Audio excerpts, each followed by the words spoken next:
में science, art और spirit का एक संगम है। बिल्कुल, ये सिर्फ इंजेक्शंस या रिकॉर्ड्स मेंटेन करना नहीं है। तो आज का हमारा मकसद है कि हम नर्सिंग को इसकी जड़ों से समझें, मतलब इसकी शुरुआत से लेकर उन साइंस तक जिन्हें वाइटल साइंस कहते हैं। हाँ, वो संकेत जो असल में हमारे शरीर की अपनी जुबान है। वो हमें बताते हैं कि अंदर सब ठीक चल रहा है या नहीं। तो चलिए इसे खोलते हैं। मेरा पहला सवाल बहुत बेसिक है, ये नर्सिंग शब्द ही कहाँ से आया? सुनने में एक नरिशमेंट का भाव है इसमें। और आपका अंदाजा बिल्कुल सही है, ये लैटिन शब्द न्यूट्रे से आया है। न्यूट्रे? NUTRIR, जिसका मतलब ही है टू नरिश यानी पोषण देना, और यही नर्सिंग का कोर है, उसका मूल है। अच्छा। इसका मकसद सिर्फ बीमारी का इलाज करना नहीं है, ये 4 मुख्य स्तंभों पर टिका है। 4 स्तंभ कौन कौन से? पहला है प्रमोशन ऑफ हेल्थ यानी स्वास्थ्य को बढ़ावा देना। दूसरा प्रिवेंशन ऑफ इलनेस यानी बीमारी की रोकथाम। Okay, promote and prevent, got it. तीसरा है रेस्टोरेशन ऑफ हेल्थ, अगर कोई बीमार हो गया तो उसके हेल्थ को वापस लाना। और चौथा एलिविएशन ऑफ डिजीज, मतलब रोग के कष्ट को कम करना। ये तो बहुत कॉम्प्रिहेंसिव अप्रोच है। ये सिर्फ क्योर नहीं, केयर भी है। एग्जैक्टली। ये एक ऐसा प्रोफेशन है जो एक व्यक्ति, उसके परिवार और पूरी सोसाइटी की सेहत पर ध्यान देता है। और जब भी हम नर्सिंग की बात करते हैं, एक नाम हमेशा सबसे ऊपर आता है, Florence Nightingale, the lady with the lamp. Modern nursing की जननी। उनका बर्थडे 12 मई इंटरनेशनल नर्सेज डे के रूप में मनाया जाता है। उनकी कहानी में ऐसा क्या खास था? उनसे पहले नर्सेज नहीं थीं क्या? नर्सेज तो थी, लेकिन नर्सिंग एक रेस्पेक्टेड साइंटिफिक प्रोफेशन नहीं था। उन्होंने क्राइमियन वॉर के दौरान जो किया वो रेवोल्यूशनरी था। क्राइमियन वॉर 1850s में, राइट? हाँ, 1853-56। उन्होंने देखा कि ज्यादातर सोल्जर्स लड़ाई के जख्मों से नहीं मर रहे थे। तो फिर किस चीज से? इन्फेक्शन से, टाइफस, कॉलरा, डिसेंट्री, क्योंकि कैंप में साफ सफाई और हाइजीन बिल्कुल नहीं था। ओह। उन्होंने वहां एक सिस्टमैटिक अप्रोच लागू किया, proper sanitation, nutrition, fresh air. उन्होंने डेटा कलेक्ट करना शुरू किया, हर चीज रिकॉर्ड की। वेट, डेटा उस जमाने में? हाँ, यही उनकी सबसे बड़ी देन है। वो एक ब्रिलियंट स्टैटिस्टिशियन भी थी। उन्होंने साबित किया कि उनके रिफॉर्म से मोर्टेलिटी रेट 42% से गिरकर सिर्फ 2% रह गया। 42% से। 42%, दैट्स अनबिलीवेबल। ये सिर्फ देखभाल नहीं थी, ये एविडेंस बेस्ड प्रैक्टिस की शुरुआत थी। और इसी अनुभव के बेसिस पर उन्होंने 1860 में दुनिया का पहला professional nursing school, Nightingale training school, London में खोला। वाओ। तो उन्होंने इस प्रोफेशन को एक रिस्पेक्टेबिलिटी दी, एक साइंटिफिक फाउंडेशन दिया। बिल्कुल। अब एक सवाल, क्या आप गैस कर सकती हैं कि इंडिया में इसकी शुरुआत कब हुई होगी? शायद ब्रिटिश राज के टाइम ही, 1800s के एंड में। काफी क्लोज। संगठित शुरुआत 1664 में मद्रास में ईस्ट इंडिया कंपनी के एक हॉस्पिटल से हुई, लेकिन असली मोड़ 1871 में आया। 1871 में क्या हुआ? मद्रास के जनरल हॉस्पिटल में 4 साल का डिप्लोमा कोर्स शुरू हुआ। वो इंडिया में फॉर्मल नर्सिंग एजुकेशन की एक तरह से नींव थी। और उसके बाद फिर 1908 में train nurses association of India यानी TNAI बनी। और आजादी के बाद सबसे इंपॉर्टेंट डेवलपमेंट था 1949 में इंडियन नर्सिंग काउंसिल का बनना। INC, ये आज भी है ना? हाँ, INC ही आज पूरे देश में नर्सिंग की एजुकेशन और प्रैक्टिस के स्टैंडर्ड्स को रेगुलेट करती है। ठीक है, तो हमने हिस्ट्री समझ ली। अब आते हैं एक नर्स के रोल पर। हम अक्सर सोचते हैं कि नर्स एक केयर गिवर है, पर नोट्स में लिखा है कि वो एक एडवोकेट और एक क्रिटिकल थिंकर भी होती हैं। ये बहुत इंपॉर्टेंट पॉइंट है। केयर गिवर तो वो हैं ही, ये उनका कोर फंक्शन है।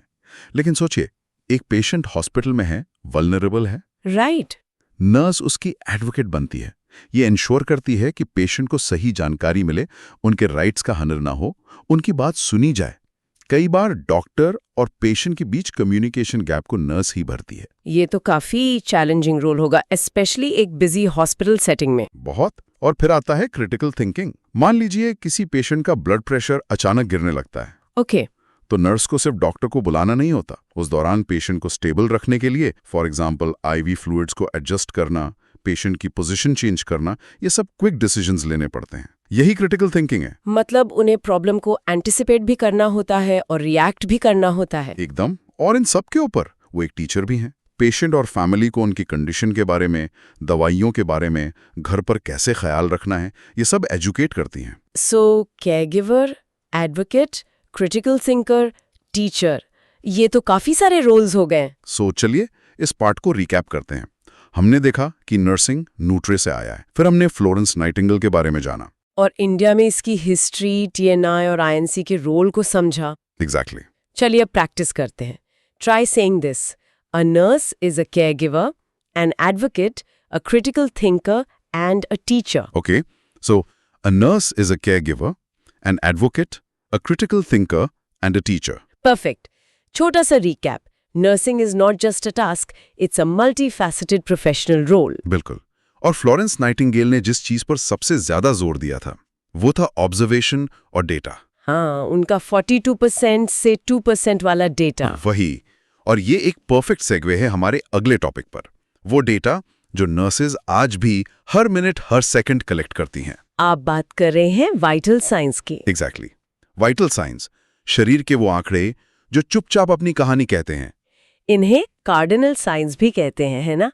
कार्डिनल का मतलब क्या हुआ यहाँ? हैं जो बताते हैं कि हमारे वाइटल ऑर्गन्स, जैसे दिल, दिमाग, लंग्स। हाँ, ये सब जिंदा रहने के लिए जरूरी काम कर रहे हैं या नहीं। ये एक तरह से बॉडी की फंक्शनिंग का एक क्विक स्नैपशॉट है। और ये कितने होते हैं? 4, ट्रेडिशनली 4 थे।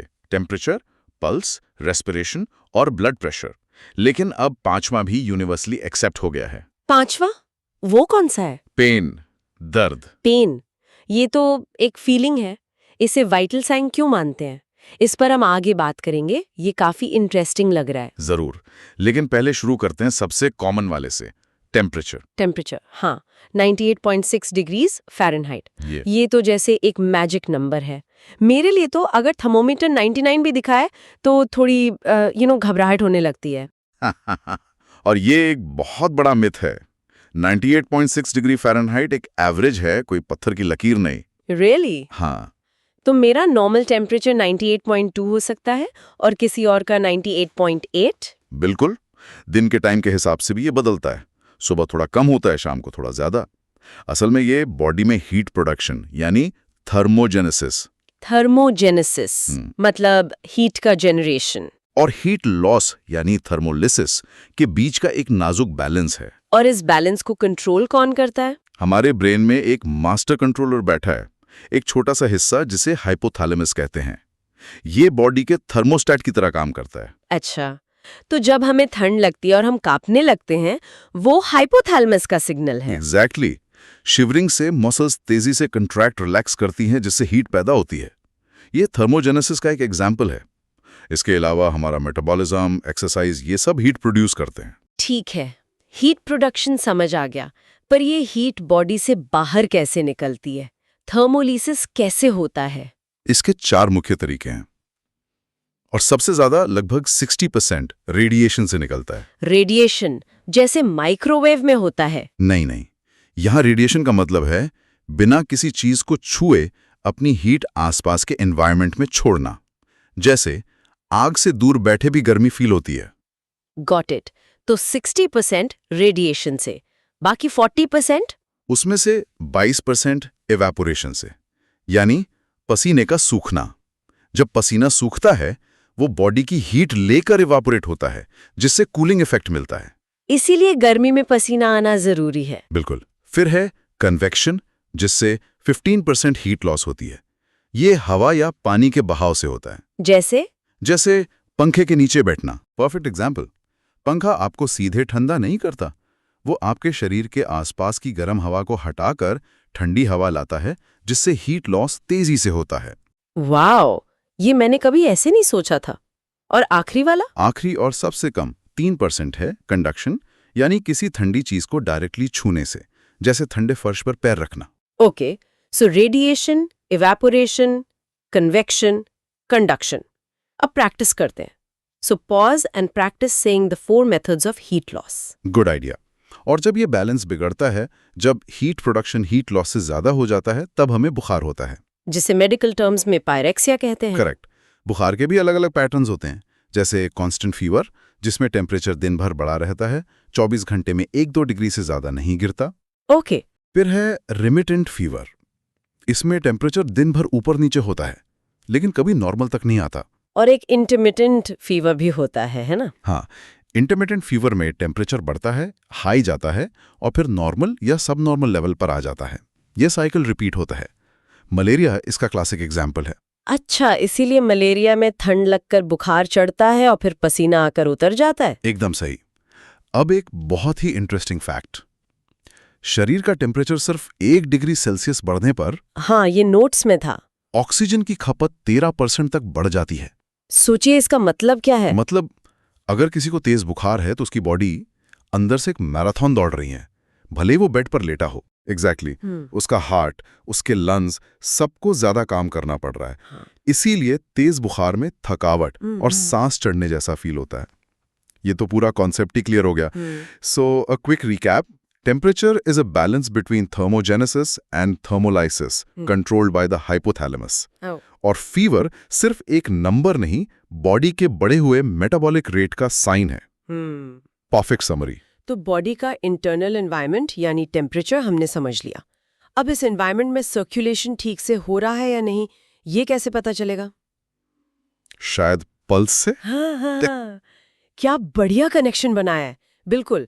अगला वाइटल साइन है पल्स, यानी नाड़ी। ये हार्ट के हेल्थ और ब्लड सर्कुलेशन का एक डायरेक्ट इंडिकेटर है। जब हम कलाई पर उंगली रखते हैं तो हम आखिर फील क्या कर रहे होते हैं? Heart beat. वे फील कर रहे होते हैं हर बार जब दिल का लेफ्ट वेंट्रिकल सिकुड़ता है और खून को आर्टरीज में पंप करता है तो एक प्रेशर वेव पूरी आर्टरीज में ट्रैवल करती है। अच्छा, तो वो थिरकने वाली फीलिंग, वो ब्लड नहीं बल्कि ब्लड की वजह से आर्टरी की दीवार का फैलना और सिकुड़ना है। You got it. एक नॉर्मल अडल्ट की रेस्टिंग पल्स रेट 60 से 100 बीट्स पर मिनट होती है। और अगर 100 से ज्यादा हो? उसे टैकीकार्डिया कहते हैं। ये एक्सरसाइज, स्ट्रेस या किसी बीमारी का संकेत हो सकता है। और 60 से कम हो तो? उसे ब्राडीकार्डिया कहते हैं। एथलीट्स में ये नॉर्मल हो सकता है क्योंकि उनका हार्ट बहुत एफिशिएंट होता है, लेकिन बाकी लोगों में ये किसी प्रॉब्लम का साइन हो सकता है। ठीक है। अब हम अक्सर कलाई पर यानी रेडियल पल्स चेक करते हैं, लेकिन टीवी शोज में इमरजेंसी में हमेशा गर्दन पर हाथ रखते हैं। अलग अलग जगहों की क्या अहमियत है? ये एक बड़ी आर्टरी है और दिल के ज्यादा करीब है, इसलिए जब किसी का बीपी बहुत लो हो या शॉक में हो तब भी कैरोटिड पल्स फील हो जाती है। सीपीआर के दौरान इसीलिए यही चेक की जाती है। और इसके अलावा एक और बहुत इंपॉर्टेंट है एपिकल पल्स। इसे स्टेथोस्कोप से सीधे छाती पर दिल के ऊपर सुना जाता है। ये दिल की एक्चुअल धड़कन है और सबसे एक्यूरेट होती है।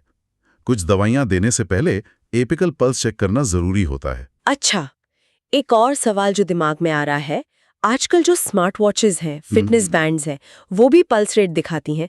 उन पर कितना भरोसा किया जा सकता है? ये एक $1 मिलियन क्वेश्चन है। नॉर्मल रेस्टिंग कंडीशंस में वो काफी हद तक आसपास की रीडिंग देती हैं, लेकिन उनकी टेक्नोलॉजी लाइट बेस्ड सेंसर्स पर निर्भर करती है। मतलब अगर आप बहुत तेज एक्सरसाइज कर रहे हैं या आपकी स्किन टोन डार्क है या सेंसर ठीक से स्किन पर नहीं है तो रीडिंग गलत हो सकती है।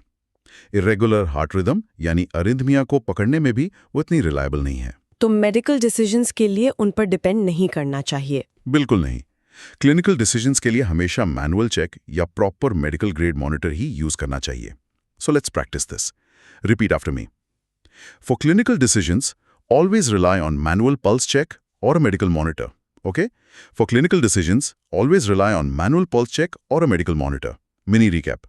Pulse is the pressure wave from the heart's contraction, and different pulse sites have different clinical importance. तो हमारी सप्लाई लाइन यानी पल्स हो गई। अब इस सप्लाई लाइन में जो फ्यूल जा रहा है यानी ऑक्सीजन, उसकी बात करते हैं। रेस्पिरेशन, सांस लेना, ये इतना नेचुरल है कि हम इस पर ध्यान ही नहीं देते। और इसी स्वाभाविकता में एक बहुत ही कॉम्प्लेक्स प्रोसेस छिपी है। रेस्पिरेशन में 2 हिस्से हैं।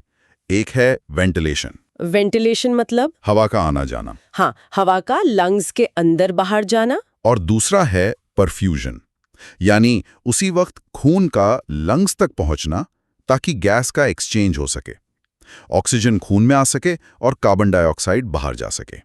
तो अगर वेंटिलेशन ठीक है पर परफ्यूजन नहीं तो भी प्रॉब्लम है? बहुत बड़ी प्रॉब्लम है। दोनों का आपस में A1 मैच होना जरूरी है। एक नॉर्मल अडल्ट आराम करते हुए मिनट में 12 से 20 बार सांस लेता है। 12 से 20, ठीक है। यहाँ नोट्स में एक लाइन लिखी है कि सांस अंदर लेना यानी इंस्पिरेशन एक एक्टिव प्रोसेस है, जबकि सांस छोड़ना एक्सपिरेशन एक पैसिव प्रोसेस है। इसका क्या मतलब है? इसका मतलब है कि सांस अंदर लेने के लिए आपके शरीर को मेहनत करनी पड़ती है। आपके डायफ्राम और पसलियों के बीच की मसल्स को कॉन्ट्रैक्ट करना पड़ता है ताकि छाती में जगह बने और हवा अंदर खींचाए। ओके, तो इसमें एनर्जी लगती है। हाँ, जबकि सांस छोड़ना आम हालात में बस उन मसल्स को रिलैक्स करने जैसा है। लंग्स अपनी इलास्टिसिटी की वजह से खुद ही सिकुड़ जाते हैं और हवा बाहर निकल जाती है। उसके लिए अलग से मेहनत नहीं करनी पड़ती, इसीलिए वो पैसिव है। Got it. ये तो बहुत ही कूल कॉन्सेप्ट है ना? और सांस लेने के एबनॉर्मल पैटर्न्स भी बहुत कुछ बता सकते हैं। जैसे कुस्माउल रेस्पिरेशन, हाँ, ये डायबिटिक कीटोएसिडोसिस में होता है, डीके। हाँ, अब ये थोड़ा टेक्निकल है। मेटाबॉलिक एसिडोसिस, आसान भाषा में समझाता हूं। जब डायबिटीज कंट्रोल में नहीं होती तो शरीर एनर्जी के लिए शुगर की जगह फैट तोड़ना शुरू कर देता है। ठीक है। इस प्रोसेस में बाय प्रोडक्ट्स बनते हैं जिन्हें कीटोन्स कहते हैं, और ये कीटोन्स एसिडिक होते हैं। जब खून में इनकी मात्रा बहुत बढ़ जाती है तो खून एसिडिक हो जाता है। इसे ही मेटाबॉलिक एसिडोसिस कहते हैं। तो खून में बेसिकली तेजाब बढ़ गया है। बिल्कुल। अब बॉडी इस एसिड से छुटकारा पाना चाहती है। एक तरीका है सांस के जरिए CO2 को बाहर फेंकना, क्योंकि CO2 भी पानी में मिलकर एक एसिड बनाती है। अच्छा। तो बॉडी गहरी और तेज सांसें लेना शुरू कर देती है ताकि ज्यादा से ज्यादा CO2 बाहर निकाल सके और एसिड लेवल कम कर सके। इसी गहरी और तेज सांस को कुस्मॉल रेस्पिरेशन कहते हैं। वाओ, तो ये बॉडी का एक डेस्परेट अटेम्प्ट है अपने पीएच बैलेंस को ठीक करने का। एग्जैक्टली।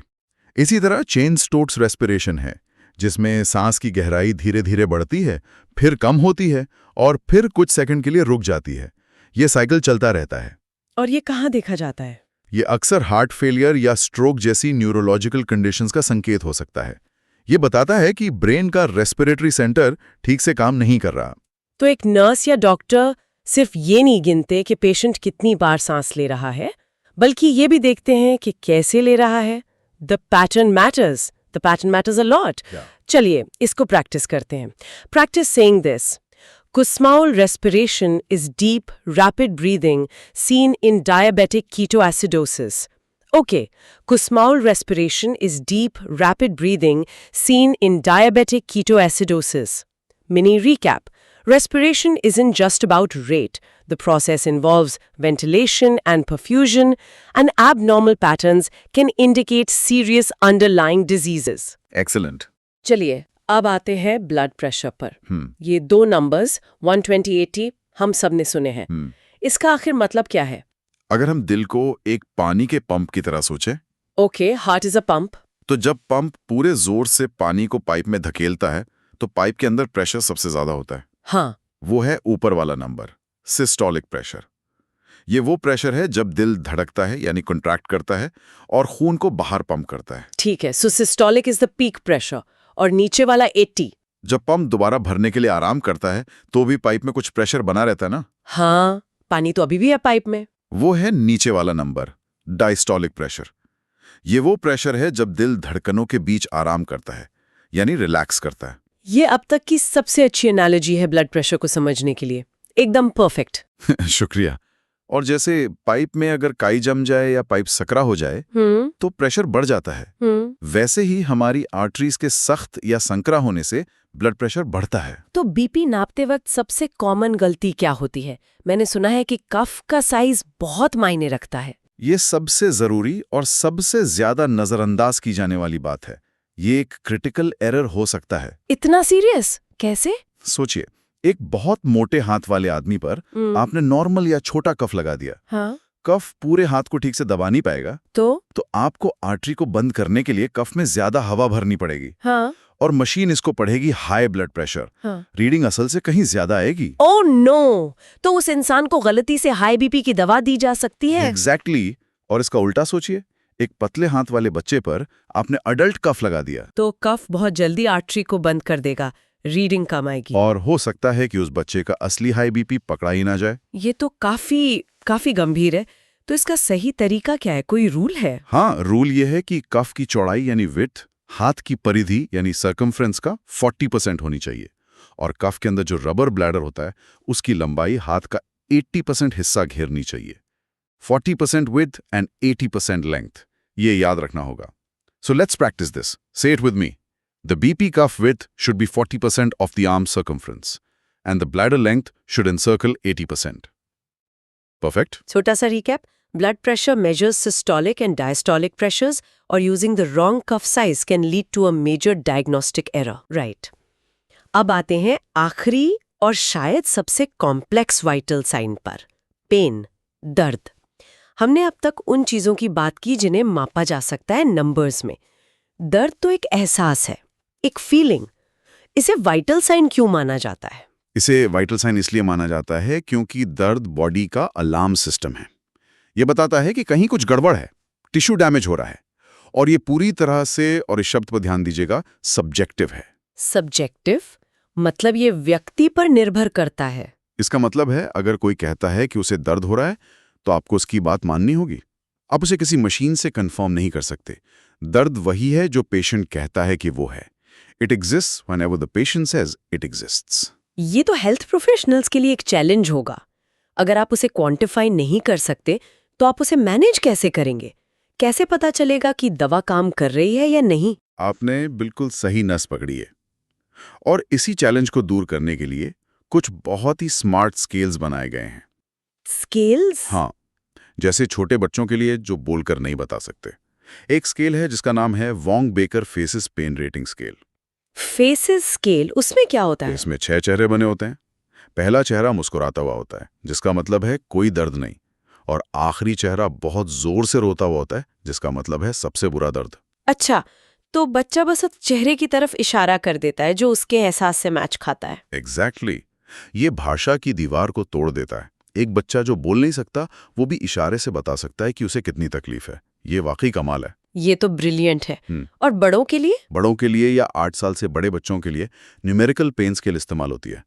उनसे कहा जाता है कि 0 से 10 के बीच अपने दर्द को रेट करें. 0 मतलब नो पेन और 10 मतलब? 10 मतलब द वर्स्ट पेन इमेजिनेबल, सबसे भयानक दर्द जो सोचा जा सकता है. इससे क्या फायदा होता है? इससे एक बेसलाइन मिल जाता है. मान लीजिए पेशेंट ने कहा मेरा दर्द अभी 8 से 10 है.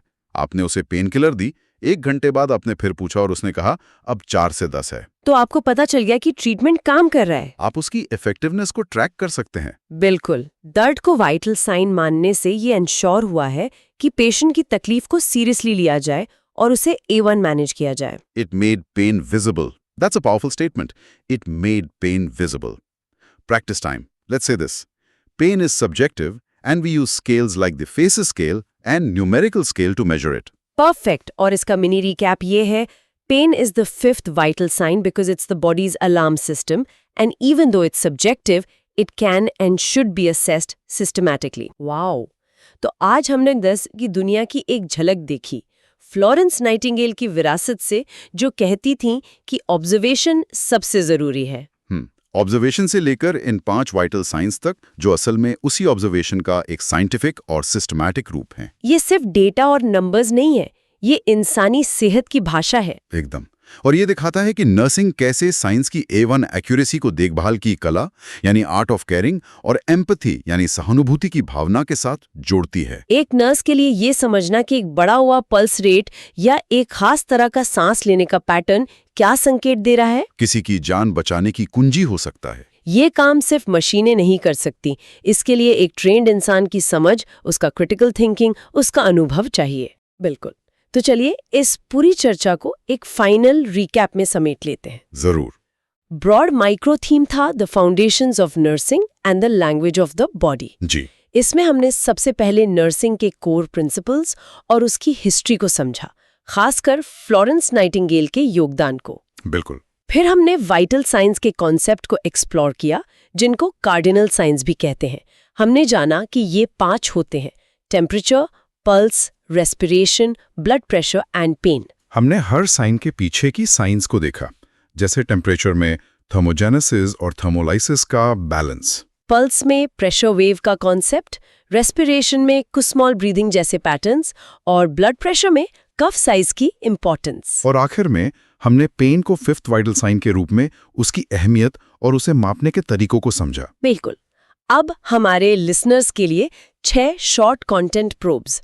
Try to answer these for yourself. Florence Nightingale को मॉडर्न नर्सिंग की जाननी क्यों कहा जाता है? उनका सबसे बड़ा कंट्रीब्यूशन क्या था? बॉडी हीट लूज करने के 4 तरीके कौन से हैं? Radiation, evaporation.